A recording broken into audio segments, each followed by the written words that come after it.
বন্ধুরা, তোমরা কেমন আছো? আমি তো সকালবেলা উঠে আজকে ব্লগটা শুরু করিনি, একটু দেরিতে শুরু করেছি। একটু দেরিতে বলতে 7টা থেকে, ভোর থেকে শুরু আর করিনি। রান্নাবান্না শুরু করেছি এখন থেকেই তোমাদের সাথে শেয়ার করলাম। এখন তো বেগুনের বাজারে প্রচুর দাম, দাদাভাই বলছিল, কিন্তু ভাজা খেতে তো খুব ভালো লাগে, সেই জন্যই। তো চলো দেখতে থাকো, তোমরা সাথে থাকো আমার। ভাতে আলু দিয়ে দিয়েছি, এদিকে ডালও করবো আর এই ভাজাগুলো করব, এদিকে আবার টিফিন তৈরি করব, সব একসাথে, বুঝতে পেরেছো? চলো সাথে থাকো তোমরা আমার। Good morning friends, welcome back to my channel. আশা করি তোমরা ভালো আছো, আমরাও ভালো আছি। আজকে হলো বৃহস্পতিবার, নতুন একটা ব্লগ নিয়ে চলে এসেছি তোমাদের কাছে, অবশ্যই ভালো লাগবে আশা করি। চলো, সকালে সমস্ত কিছুই হয়ে গেল, ভোর থেকে শুরু করা হয়নি, একটু দেরিতে। চলো, বৃষ্টি আসছে। গুড ইভিনিং, অনেক টাইম পর আবার এলাম। চলো, চা করে নিয়ে এসেছি, মুড়ি দিয়ে খাবো এবারে।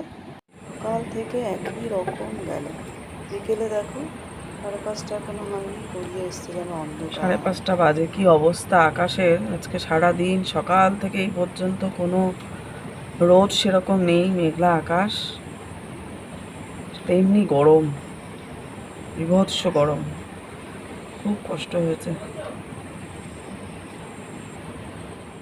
বিকেলের দিকে দেখো কেমন মেঘলা আকাশ, আর রঙন ফুলগুলো কেমন একটা লাগছে দেখতে। দেখো ভ্যারাইটি কালার, কিন্তু রঙন ফুল আমাদের এই কালারটা দেখো, দুটো কালারের মধ্যে দারুণ লাগে দেখতে, জানো তো? নতুন ফুল ফুটলো এত বছর পর, গাছটার অনেক বয়স, কিন্তু ফুলটা এবার প্রথম ফুটলো, তাই তোমাদের সাথে শেয়ার করলাম। পিঙ্কের ওপর একটা হোয়াইট শেড আছে, এটা ইয়েলোটা আরও দারুণ লাগে, জানো তো?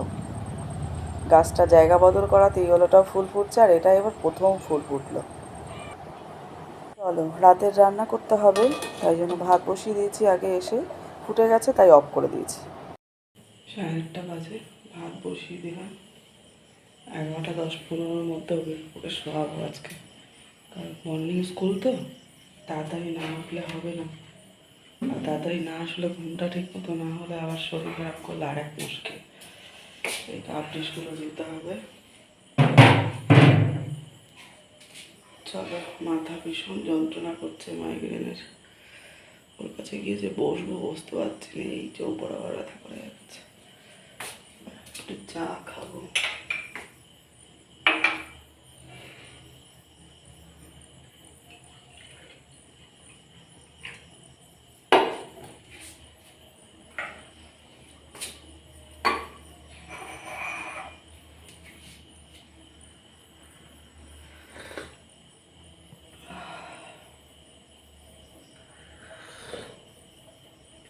আরাম লাগছে।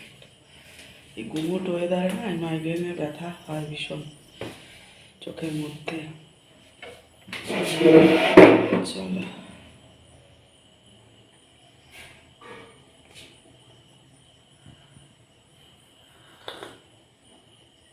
চলো ফার্স্ট সকালে বোতলগুলো ভরা থাকলে সবার একটু জল খেতে সুবিধা হবে, তাই না? সব বোতলগুলো ফাঁকা হয়ে গেছে, তাই বোতলগুলো একটু জল ভরে নিলাম। চলো সাথে থাকো। চলো, চা খেয়েছি, সেই কাপ ডিশ রয়েছে, একেবারে ধুয়ে টয়ে নিয়ে ঘরে যাব, একটু বসবো ওর পাশে। এখন বলে কি, শুধু তুমি তোমার ঘরে গিয়ে বসো, আমি এখানে একটু পড়ে নিই। আর কি করা যাবে বলো, আস্তে আস্তে সবাই বড় হচ্ছে, সমস্ত কিছু পরিবর্তন হয়ে যাচ্ছে, এটা তো স্বাভাবিক। চলো, আমরা ধুয়ে নিই।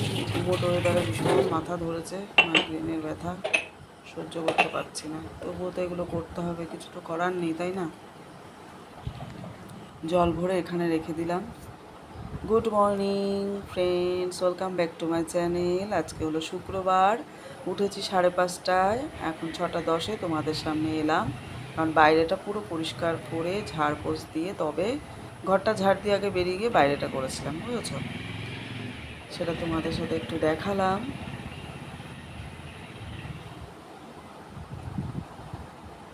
চলো আমি ফ্রেশ হয়ে আসি, ব্রাশ করে, তারপর তোমাদের সাথে দেখা হচ্ছে। জামা কাপড় ভেজাবো, আবার এই কলে গিয়ে আগে জল নিয়ে আসলাম, সিঁড়িটা ধুয়ে দেবো। আর মহারানী দেখো এই রকমভাবে সারা রাত থাকবে, কোথায় কোথায় ঘুরতেও যায় একটু, ওরও তো ভালো লাগে একটু ঘুরতে যেতে, ইচ্ছে করে, একটু ঘুরে আসে, কিন্তু এখানেই এসে থাকে। যতই তুমি এদিকে ওদিক পাঠাও না কেন, ও কোথাও যাবে না। চলো সিঁড়ি টিড়ি ধুয়ে ফ্রেশ হয়ে চলে এলাম রান্নাঘরে। এবার চা বসাবো। চায়ের পাত্রটা হাতে নেওয়া হয়ে গেল, এবার তো চা বসাবো। তোমরা কেমন আছো সবাই বলো। রাতের ঘুমটা মোটামুটি হয়েছে, শুয়েছি তো প্রায় 12:30। তাড়াতাড়ি আর শোয়া হয়নি। আবার ভোর 5:10 উঠেছি, বুঝেছো? 5:30 একটু আগেই উঠেছি। কী করা যাবে, অভিনবকে ডেকে দিয়েছি, ও উঠে ফ্রেশ হয়ে একটু পড়তে বসলো আবার। এবার চা করব, চা করে ওকেও একটু দেবো ফিকে চা, আমরাও একটু চা খাবো। তোমরা সবাই অনেক কমেন্ট করছো, বেশ ভালো লাগছে, বেশ জানো তো, মন থেকে তোমাদেরকে অনেক শুভেচ্ছা, অনেক ভালোবাসা জানাই। এমনি করে তোমরা আমার পাশে থাকো। এই কদিন একটু ভিডিও ছাড়তে টাইমের অ্যাডজাস্ট করতে পারছি না। খাপছাড়া ভিডিও তোমাদের কাছে পৌঁছাবে, বৃহস্পতি শুক্র দুদিনের ভিডিও। আশা করি তোমাদের ভালো লাগবে। যদি আমায় ভালোবেসে থাকো বা আমার ভিডিওর কোনো অংশ তোমাদের ভালো লেগে থাকে, অবশ্যই কমেন্ট করো আর একটা লাইক দিও। প্রত্যেকে ভিডিও দেখে একটা লাইক দিও। আর please please please full watch করো, এটা আমার রিকোয়েস্ট রইল। আর আজকে তো অভিনবর এক্সাম শুরু, সবাই ওর জন্য প্রে করো যেন ওর এক্সামগুলো ভালো মতো দিতে পারে সুস্থভাবে। কারণ ওর একটা ব্যাড হ্যাবিটস, জানো তো, পরীক্ষা এলেই ওর কিছু না কিছু হবে। জানি না, ওটাই একটা ভয় লাগে ভীষণ।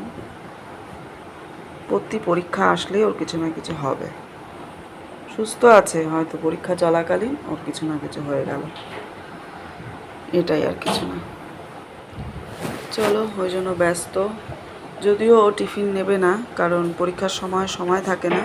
বাবাকে কালকেই বলে দিয়েছে, বাবা ওরিও হ্যাপি হ্যাপি বিস্কিট এগুলো এনে দেবে, কেক এনে দেবে। কারণ পরীক্ষা হয়ে যাওয়া মানে তো ছুটি, আর তখন টিফিন খাওয়ার কোনো টাইম থাকে না। বেরিয়ে বাড়িতে কখন আসবে এটাই হচ্ছে ব্যাপার। আর গাড়িতে বসে তো টিফিন খাওয়া যায় না। শুকনো ওগুলো তাও খাওয়া যায় একটু তাড়াতাড়ি করে বেরোনোর আগে। ওই জন্য টিফিন করা হবে না, একেবারে আমি রান্না বান্না শুরু করে দেবো। আর বললাম একটু ম্যাগি খেয়ে যাব, হালকা মশলা দিয়ে একটু ম্যাগি করে দেবো। মেডিসিনটা খেয়ে নিলাম, এদিকে চাল ভিজিয়ে দেবো। দাদাভাইও উঠে পড়েছে, কারণ ও ড্রেস আবার আয়রন করবে। ভোরবেলা উঠতে কিন্তু বেশ ভালোই লাগে, জানো তো, ভীষণ এনার্জি পাওয়া যায় ভোরবেলা ঘুম থেকে উঠে। আজকে যখন 5:10 উঠেছি, তখন বাইরে একটু অন্ধকার ছিল, বেশ ভালো লাগছিল। শরতের আকাশ, সকালবেলাটা বেশ ভালো লাগে। যদিও বেলা বাড়তে একটা ঘুমসো গরম, ভাদ্র মাসের ব্যবসা গরম। এই যে পেঁপে পাড়তে চলে গেলাম নিজেদের গাছের।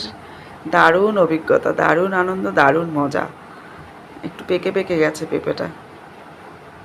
রান্না করবো আজকে পেঁপের তরকারি। চলো,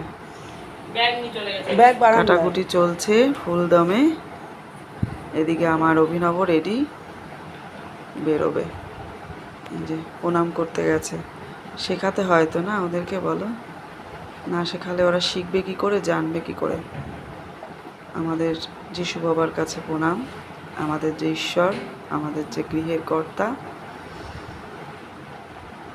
দাদু ঠাকুমা, সবার কাছে প্রণাম করে আশীর্বাদ নিয়ে যেতে বললাম, তাই ও করছে। তোমরাও ওকে সবাই আশীর্বাদ করো, ও যেন সুস্থ হয়ে ভালোভাবে পড়াশোনা করে মানুষের মতো মানুষ হতে পারে। চলো, বাবা ওকে দিতে যাচ্ছে। আস্তে, কি লম্বা, অথচ দেখো একদম মানে খাওয়া দাওয়া নিয়ে এখনও ভীষণই এটা না ওটা, ফাস্টফুড খেতে খুব ভালোবাসে। চলো, একটা স্টেপ গেল সারাদিনের সকালের শুরুতে। এবার দ্বিতীয় স্টেপ, রান্নাটা শুরু হয়ে গেছে, শেষ করব তাড়াতাড়ি করে। আবার টিফিন তৈরি করতে হবে দাদাভাইয়ের জন্য, দাদাভাই তো খাবে টিফিন। আমি একটুখানি ভাতই খেয়ে যাই, একদম অল্প করে 2 হাতা ভাত খেয়ে যাই সকালে, আমি বেশি ভাত খাই না। চলো, শিলনোড়ায় বেটে নেব মশলাটা। আমি শিলনোড়াটাই বেশি প্রেফার করি, কারণ শিলনোড়া বাটা মশলা তরকারি টেস্ট হয় আলাদা। মিক্সি খুব কমই ব্যবহার করি, যখন একদমই পারছি না, কষ্ট হচ্ছে, সময় নেই, শরীরটা ভালো নেই, এনার্জি পাচ্ছি না, তখন একমাত্র ব্যবহার করি। এখনও সকালে হাতে আমার সময় নেই, কিন্তু তবুও আমার এনার্জিটা আছে, যার জন্য আমি শিলনোড়ায় একদম বেটে নিলাম। সকালবেলা ভোর থেকে উঠে এনার্জি নিয়ে একদম ফুল এনার্জিতে সমস্ত কাজ স্টেপ বাই স্টেপ করে আমি আবার বেরিয়েও যাব। চলো, শিলনোড়াটা আমার শাশুড়ি হাতের, ভীষণ ভালো। মা বলতো এটা বেলে শিল, জানি না আমি শিল দুরকম হয় নাকি, আমি জানা নেই, মায়ের কাছেই শোনা। তোমরা কি জানো? এরকম কোনো ব্যাপার থাকলে অবশ্যই কমেন্ট করে জানিও। চলো, তোমাদের সাথে অনেক কথা হলো, আমার মশলাটাও বাটা হয়ে গেল। এদিকে দাদাভাই জল আনতে যাচ্ছে, অভিনবকে দিয়ে এসছে। এদিকে আমার দাদাভাইয়ের টিফিনটাও করা হয়ে গেল। এদিকে দেখো পেঁপে আলুর তরকারি কষা হচ্ছে। গোছানো হয়ে গেল, সব ধোয়া কমপ্লিট, রান্নাবান্না কমপ্লিট। এই বুটটা ভিজিয়ে রাখলাম, আর আজকেও একটু বিকালবেলা যদি পারি একটু ঘুগনি করবো বলে। আর দেখতে পাচ্ছ সব প্লাস্টিকগুলো জমানো রয়েছে, সব এই খাবার সেই খাবারের প্যাকেট, আমার যে টিপ পাতা যা শেষ হয় আমি এরকম প্যাকেট করে করে ওখানে রেখে দিই। এই ব্রাশগুলো যদিও ব্যবহারের নয়, ওগুলো বেসিনের ওখানে রয়েছে, এগুলো ব্যবহারের নয় বলেও আমি রেখে দিই, কারণ এখানেও পেস্ট রেখে দিই। কখনো যদি ওই দিকের পেস্ট শেষ হয়ে যায়, পেস্টটা কাজে লাগে, কিন্তু ব্রাশগুলো কাজে লাগে না, ব্রাশগুলো অন্য কাজে লাগে। রান্নাঘরে অনেক সময় লেগে যায় এদিকে কাজে ও কাজে, বাতিল ব্রাশ এখানে দু একটা থাকে, তো সেখানে ওই জন্য ওই কারণে ওগুলো ঝোয়াতেও আমার সুবিধা হয়। সেক্ষেত্রে শনি রবিবার ওগুলো পুড়িয়ে দেবো, এটাই আর কি। চলো, আমারও খাওয়া হয়ে গেছে। কাল থেকে এই পর্যন্ত ভিডিওটা টানলাম, গতকাল বিশেষ শেয়ার করে এখন উঠতে পারছি না, একটু অ্যাডজাস্ট করো, যেহেতু অভিনবের পরীক্ষা, ওই জন্য কোনো কিছু তোমাদের সাথে বিশেষ করে শেয়ার করা হচ্ছে না। তো তোমরা সবাই ভালো থেকো, সুস্থ থেকো। আজ থেকে অভিনবের এক্সাম শুরু হলো, দেখলেই তো চলে গেলো, দাদাভাইও টিফিন খেয়ে বেরিয়ে গেল, আমার রান্নাবান্না কমপ্লিট, সব গুছানো কমপ্লিট। এবার স্নানে যাবো, স্নান টান করে নিজে রেডি হয়ে গুছিয়ে নিয়ে বেরিয়ে যাবো ঘরে লক করে। তো দেখা হচ্ছে নতুন একটা ভিডিওর সাথে। সবাই কমেন্ট করো, লাইক দিও, প্রত্যেকে ফুল ওয়াচ করো, আমিও তোমাদের পাশে আছি, তোমরাও পাশে থাকো। টাটা, অনেক ভালোবাসা, সবাই ভালো থেকো, সুস্থ থেকো।